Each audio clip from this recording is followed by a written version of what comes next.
அவன் முழங்காலில் விழுந்து தேவதையை மணக்க கேட்டான். பூக்களை பார்த்ததும் அவள் முகம் சுளித்தாள். அவன் குழம்பிப் போனான். அவளை பைத்தியக்காரத்தனமாக நேசித்தான். வீட்டில் அவள் படத்தை வைத்தான். ஒரு கட்டிடமே கட்டிக் கொடுத்தான். அவள் உருவத்தில் கண்ணாடிச் சிலையே வடித்தான். ஆனா காதல்ல இருக்கும்போது அவன் பிசாசுன்னு மறந்துட்டான்.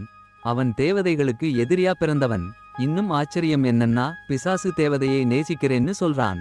ஆனா அவளை சிறையில அடைச்சு வச்சிருக்கான். அவளை மணந்துக்கணும்னு சம்மதிக்க வைக்க தேவதையோட காதலனை பிடிச்சிட்டு வந்தான். அவள் காதலன் முன்னாடி அவள் முகம் சாந்தமா இல்ல. அந்த வாய்ப்பை பயன்படுத்தி திருமண மாலையை காட்டினான். அந்த மாலை போட்டா அவன் காதலனை கொல்ல மாட்டேன்னு சொன்னான். சில நொடிகள் திகைச்சு போய் நின்றாள். மாலை போட்டா காதலனை காப்பாத்தலாம், ஆனா அவனை நம்பிக்கை துரோகமாச்சிடும். தலையசைச்சு மறுத்தாள். காதலனை பறிகொடுத்ததும் சங்கிலியை வீசிட்டு சிறையிலிருந்து பின்னுக்கு பார்க்காமல் ஓடிட்டான். அவள் எது முடிவு பண்ணினாலும் தப்புதான்.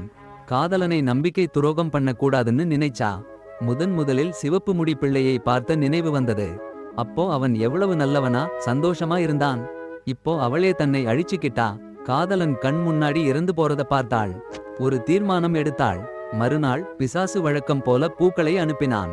காதலை ஏத்துக்க சொன்னான். முதலில் கையை நீட்டினாள். பூக்களை வாங்க போறேன்னு நினைச்சா. சூடான திரவம் பிசாசு முகத்துல பட்டுச்சு. அவன் முன்னாடி விழுந்தாள். ரத்தம் சிறையை நிறைச்சது. என்ன உணர்வுன்னு அவனுக்கு தெரிஞ்சது. அவன் நெஞ்சுல இருந்து இதயம் புடுங்கி எடுக்கிற மாதிரி. அவன் தேவதையை நேசிக்கலன்னு தெரிஞ்சது. அவன் அவனோட காதலை கட்டாயப்படுத்தினான். அவன் இச்சையை மட்டும் நிறைவேற்றினான். தேவதையை விட அவனை அவன் யாரையும் விட அவனை அவன் நேசிக்கிறான்.